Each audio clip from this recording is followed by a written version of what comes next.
Good morning everybody. Now let us start with the background of the Delhi Sultans. Now the rulers of Delhi can be categorized as slave dynasty, Khalji dynasty, Tughlaq dynasty, Sayyid dynasty and Lodi dynasty. But before that, let us see when first Delhi became the capital under the Tomara Rajputs. That means Delhi was not an important center till the 12th century. So first time in the 12th century, it was the Tomara Rajputs who made Delhi its capital. There are so many types of Rajputs, different categories of Rajputs. Out of that, Tomara Rajputs is one. Then there are Sisodia Rajputs and many other Rajputs. But Tomara Rajputs made it a capital. And the most important ruler of this Tomara Rajputs was Anangapala. So under Anangapala, Delhi became an important capital. Then Tomara Rajputs were defeated by the Chahmanas. The Chahmanas are also called as Chauhans. So then Chauhans started ruling over Delhi. Then many Chauhan rulers came, and then you might have heard about Prithviraj Chauhan. He was one of the most important ruler of the Chauhan dynasty. So he also ruled over Delhi for some time. Now during these Rajput rulers, Tomara Rajput rulers and Chahmana rulers, who were basically from Ajmer, during these two rulers' time, Delhi became a commercial center. That means a business center. People from many other places started coming to Delhi and selling their things. And from Delhi also the merchants used to go to different places. So there were so many groups of merchants. Out of that, one group of merchants known as Jaina merchants became most important merchant group. Now these Jaina merchants became very rich and they were settled in Delhi, and they constructed temples because they were having a lot of money. So as you all know that temples are usually constructed by people because they want to prove their power and authority.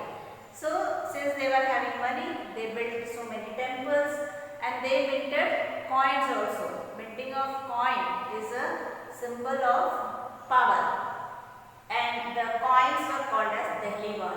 So this is the name of the coin which was made in Delhi by the Jaina merchants. So slowly Delhi started transforming into a kingdom. So transformation took place under the Delhi Sultans. Now who are these Delhi Sultans? That means after the death of Prithviraj Chauhan, a new dynasty came to India and they came from Turkestan. So that is why that dynasty is also called as early Turkish rule. So after Prithviraj Chauhan, the Turkish people who came to India and started ruling over India, they started a dynasty. So that dynasty is called as early Turkish rule, or they are also called as slave dynasty, or they are also called as Mamluk dynasty. So the story of Delhi Sultans starts from the slave dynasty, and after slave dynasty came the Khaljis or Khiljis. That is Khilji dynasty, then Tughlaq dynasty, then Sayyid dynasty and then Lodi dynasty. So we will study about few of the important people of these dynasties. If you take page number 31 of your textbook, the table shows the rulers of Delhi. So it starts with Rajput dynasties, Tomara Rajputs, Anangapala, Chauhans and Prithviraj Chauhan.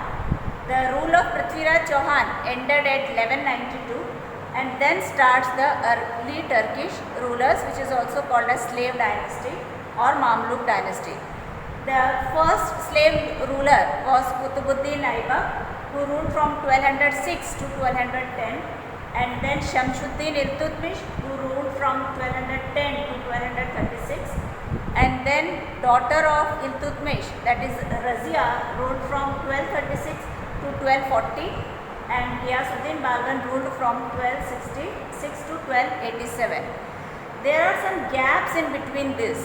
That means there were other rulers also who ruled, but they were not very important or powerful rulers. So that is why only 4 rulers of slave dynasty is mentioned here, because they were the most important rulers. Then comes the Khalji dynasty or Khilji dynasty, and there were only 2 important rulers in this dynasty, that is Jalaluddin Khalji and Alauddin Khalji.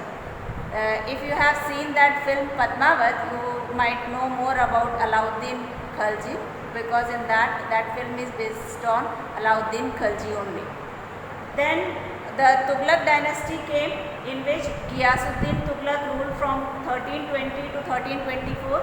Then Muhammad Tughlaq ruled from 1324 to 1351, and Firoz Shah Tughlaq ruled from 1351 to 1388. So there were other Tughlaq rulers also, but they are not mentioned because they are not important rulers.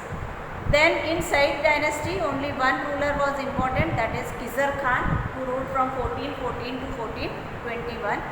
And in the last, Lodi dynasty is there. Bahlol Lodi's name is only mentioned 1451 to 1489. After Bahlol Lodi, Ibrahim Lodi also ruled, and defeating Ibrahim Lodi, Babur became the ruler.